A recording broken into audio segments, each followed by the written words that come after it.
আমার কাছে এই মুহূর্তে রয়েছে অন্নপূর্ণা ভান্ডারের আবেদনপত্র। এই আবেদনপত্র সাধারণ মানুষ কিভাবে ফিল আপ করবে, কি কি নথিপত্র লাগবে, সেই বিষয়ে আলোচনা করতে আমরা চলে এসেছি অভিজিৎ গোস্বামীর কাছে।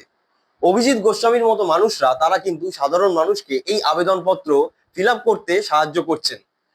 প্রথমেই আপনাকে জিজ্ঞাসা করব যে এই যে আবেদনপত্রটা আমাদের হাতে রয়েছে এটা কিভাবে ফিল আপ করতে হবে, যদি একটু বিস্তারিত বুঝিয়ে বলেন। খুব সিম্পল একদম। আপনার নাম, ফ্যামিলির যে হেড, বাবা হোক মা হোক, যিনি বর্তমানে আছেন হেড, তার নাম এবং বিভিন্ন রকম ডিটেলস চেয়েছে। কিছুই নেই, পারিবারিক প্রধান কার নাম, তার নাম এবং সদস্য কারা কারা এলিজিবল, কারা কারা এইটা ভরতে পারে তাদের নাম।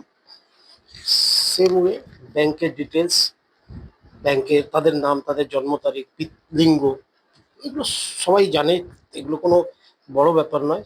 ব্যাংকের অ্যাকাউন্ট নাম্বার, ব্যাংকের তাদের আইএফসি কোড সবাই জানে, আজকাল সব চেকবুকেই থাকে বা পাসবুকে থাকে। পাসবুকের প্রথম পাতা একটা জেরক্স দিলেই হবে। এইভাবেই আছে, 12 পাতা আছে। আর এখানে আরো কি কি ডকুমেন্টস লাগছে? ডকুমেন্টস বলতে যদি কোনো স্পেশাল ক্যাটাগরিতে আসি, এসটি, এসসি, ওবিসি, যারা রিজার্ভ কোটা, তাদের সেই ডকুমেন্টস সঙ্গে দিতে হবে, নথিপত্র সঙ্গে অ্যাটাচ করবে।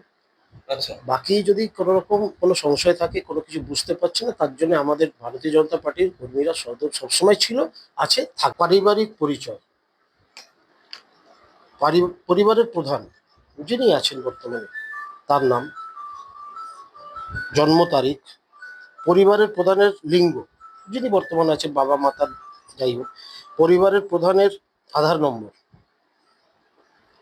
ডিজিটাল রেশন কার্ড, তার আইডি, পরিবারের সদস্য সংখ্যা কজন আছে, ঠিকানা, যোগাযোগ নম্বর, সবার কাছেই মোবাইল আছে, মোবাইল নম্বর দেবে, নাম, জন্ম তারিখ, লিঙ্গ, পরিবারের প্রধানের, এটা পুরো ডিটেলস যারা যারা আবেদন করতে চায় একটা ফর্মেই তারা ভরে দেবে, পরিবারের পুরো।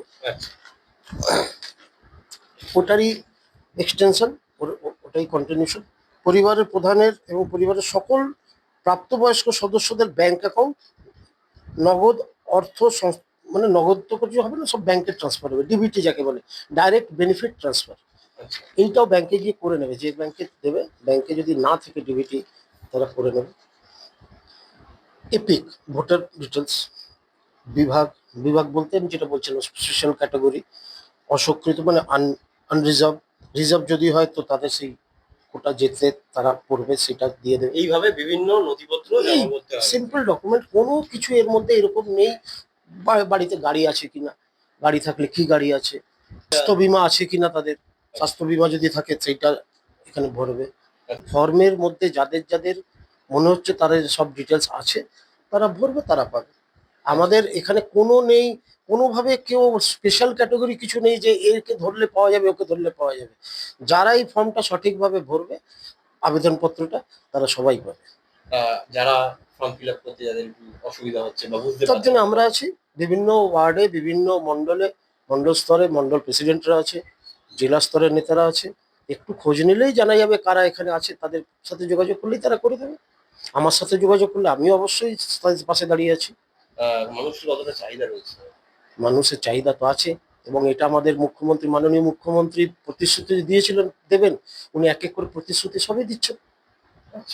অন্নপূর্ণা ভান্ডারের আবেদনপত্র যা কিন্তু এখন আমাদের হাতে রয়েছে, এই আবেদনপত্র কিভাবে ফিল আপ করতে হবে, কি কি নথিপত্র লাগবে, তা কিন্তু বিস্তারিত আমরা জানলাম যে কিভাবে এটা ফিল আপ করতে হয়। এবং কোনো মানুষ যদি কোনো সমস্যার মধ্যে পড়েন, এই অভিজিৎ গোস্বামীর মতো মানুষরাই কিন্তু তাদেরকে সাহায্য করবে। হাই নিউজের জন্য অভিষেক সিংহ, কলকাতা।